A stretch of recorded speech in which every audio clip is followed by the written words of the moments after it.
Bonjour à tous. Une nouvelle vague de froid s'installe sur la Bourgogne-Franche-Comté. Ce dimanche, la Côte d'Or passe en vigilance orange pour neige et verglas selon Météo France. Les départements du Jura, du Doubs et de la Saône-et-Loire sont, eux, placés en alerte jaune.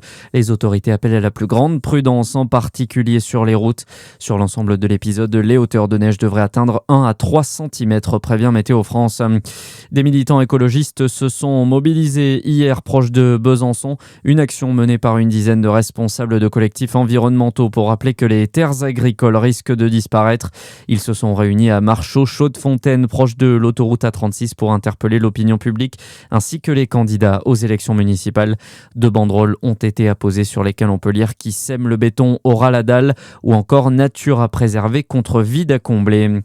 Dans le reste de l'actualité, un déferlement de violence inouïe. Réaction d'Emmanuel Macron suite à la mort de Quentin à Lyon. Ce jeune militant nationaliste de 23 ans a été agressé jeudi en marge d'une conférence de l'eurodéputée insoumise Rima Hassan.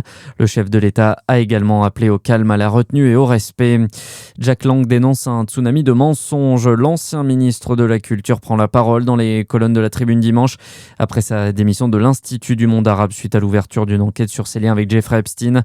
Que la justice, la vraie justice et non pas la justice médiatique ou numérique se saisissent de ce sujet, affirme Jack Lang.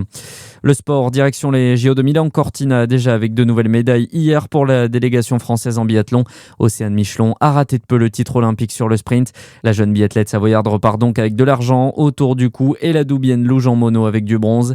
On suivra notamment aujourd'hui les poursuites avec en tête au départ Quentin Fillon-Maillet. Et puis en foot, Lens reprend la tête de la Ligue 1. Les Lensois se sont largement imposés 5-0 hier soir sur la pelouse du Paris FC. Les joueurs de Pierre Sage ont désormais un point d'avance sur le PSG qui a perdu à Rennes vendredi soir. Très bon début de journée sur Fréquence Plus.